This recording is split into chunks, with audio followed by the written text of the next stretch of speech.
Assalamualaikum warahmatullahi wabarakatuh. Kami dari kelompok 2 akan mempresentasikan hasil kerja kelompok kami mengenai materi menghitung variabel X dan Y, kovarian, korelasi, dan bobot matriks, serta melakukan uji statistik.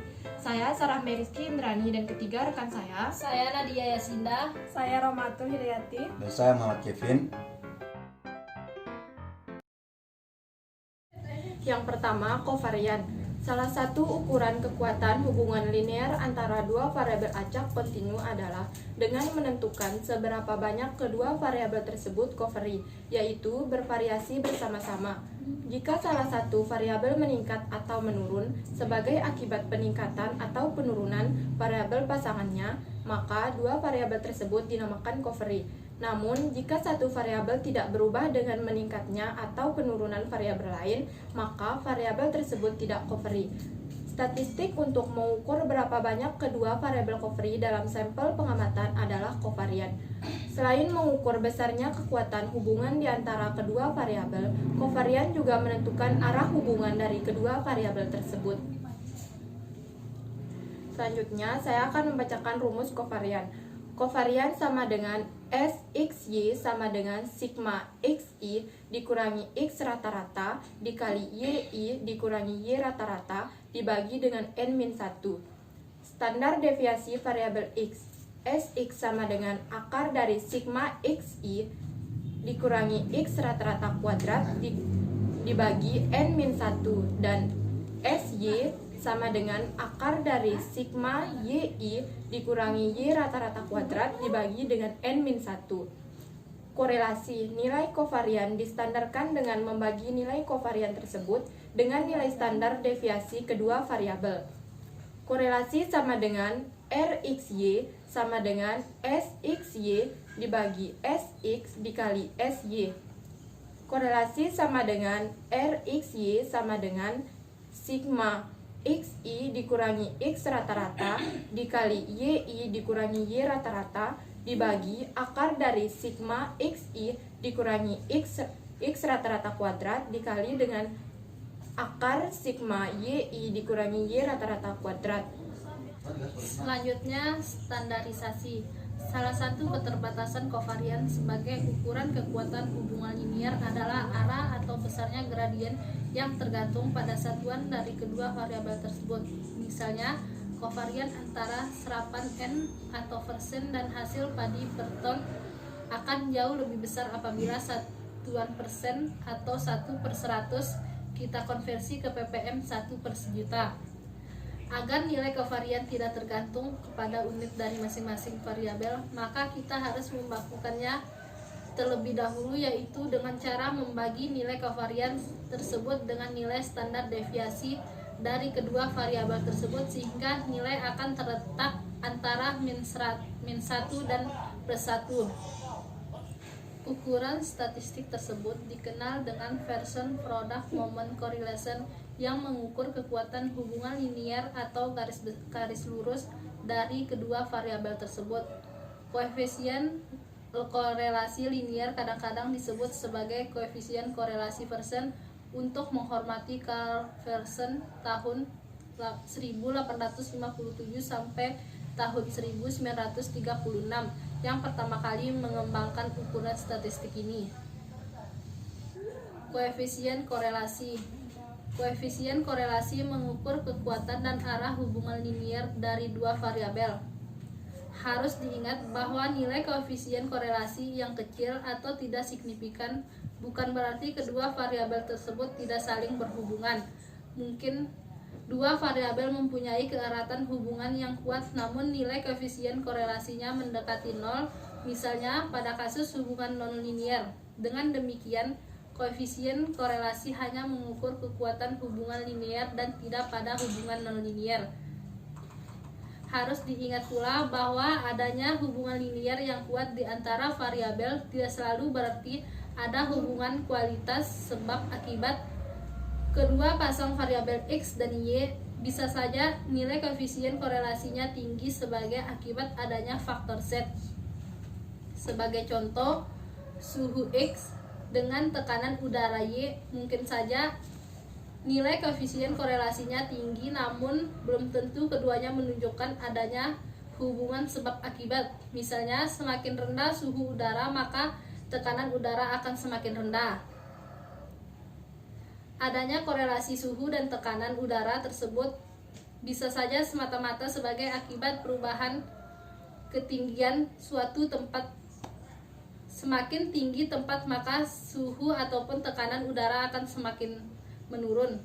Meskipun secara teoritis memang terdapat hubungan sebanding antara suhu dan tekanan PV sama dengan nRT.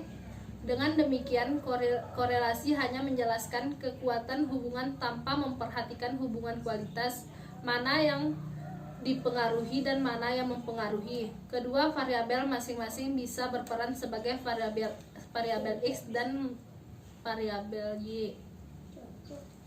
Selanjutnya, karakteristik korelasi.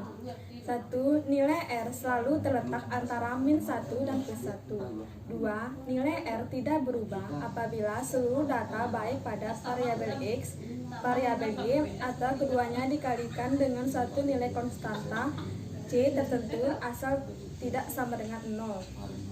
3. Nilai R tidak berubah apabila seluruh data baik pada variabel X, variabel Y, atau keduanya ditambahkan dengan suatu nilai konstanta tertentu. 4. Nilai R tidak akan dipengaruhi oleh penentuan mana variabel X dan mana variabel Y. Keduanya variabel bisa saling dipertukarkan. 5. Nilai R hanya untuk mengukur kekuatan hubungan linier dan tidak dirancang untuk mengukur hubungan non-linier. Dalam pembobotan baik untuk analisis internal maupun analisis eksternal, jumlah pembobotan di dalam matrik harus sama dengan 1. Oleh karena itu, proses pembobotan dilakukan melalui langkah-langkah sebagai berikut. 1. Berikan bobot terlebih dahulu, bobot awal, dengan skala yang terukur. Adapun skala bobot tersebut yaitu bobot 1 tidak penting, bobot 2 kurang penting, bobot 3 penting, dan bobot 4 sangat penting. 2. Bobot ditentukan berdasarkan industri base, sedangkan ranting ditentukan didasarkan kepada perusahaan company base. Pada matrik IFA, faktor kekuatan dapat diartikan sebagai atribut internal yang membantu dalam mencapai tujuan perusahaan, sedangkan kekuatan utama merupakan kompetensi unik dan dimiliki oleh perusahaan yang tidak dapat dengan mudah disamakan atau ditiru oleh pesaing. Sebaliknya, faktor kelemahan merupakan atribut internal yang berbahaya bagi perusahaan dalam mencapai tujuan, sedangkan kelemahan utama merupakan atribut yang menjadi fokus perbaikan terbesar perusahaan agar tidak mengalami banyak kerugian. Memahami konsep dasar uji statistik. Ada 3 hal yang terlihat dari hipotesis, yaitu jenis penelitian, komparatif atau asosiatif, jumlah variabel, dan tipe data atau skala pengukuran yang dipakai dalam variabel tersebut. Dengan memahami 3 hal tersebut, kita memiliki modal awal untuk menentukan uji statistik yang akan kita gunakan dalam penelitian. Misalnya, dalam tabel berikut ini, variabel terikat, variabel bebas, kategoris, kontinum, kategoris, T-square, thesis ANOVA, kontinum, LDA dan KDA, dan regresi.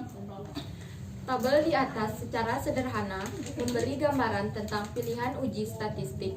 Misalnya, variabel bebasnya ras dan variabel terikatnya warna mata, maka kedua-duanya kategoris sehingga kita gunakan uji chi-square. Bila variabel bebasnya jenis kelamin dan variabel terikatnya nilai ujian, kita gunakan t-state atau ANOVA. Bila variabel bebasnya kategoris dan variabel terikatnya kontinum, biasanya penelitiannya akan membandingkan data alias bersifat komparatif. Sementara bila variabel bebasnya nilai fisika dan variabel terikatnya nilai matematika, kita gunakan regresi. Dua variabel kontinum biasanya dicari hubungannya alias bersifat asosiatif. Korelasi dan regresi hampir sama. Hanya regresi lebih bersifat prediktif untuk melihat hubungan antar variabel di masa depan. Misalnya, untuk memperkirakan dampak biaya promosi terhadap penjualan pada bukan atau tahun berikutnya. Dan bila variabel bebasnya diameter piston dan variabel terikatnya jenis mesin, kita gunakan linear determinant analysis atau quadratic determinant analysis. Uji LDA dan QDA ini akan dibahas dalam artikel tersendiri. Dalam diagram di atas, istilah komparasi atau perbandingan disebut sebagai difference atau perbedaan. Setelah diketahui jenis datanya, maka diuji normalitas atau parametrik atau tidaknya.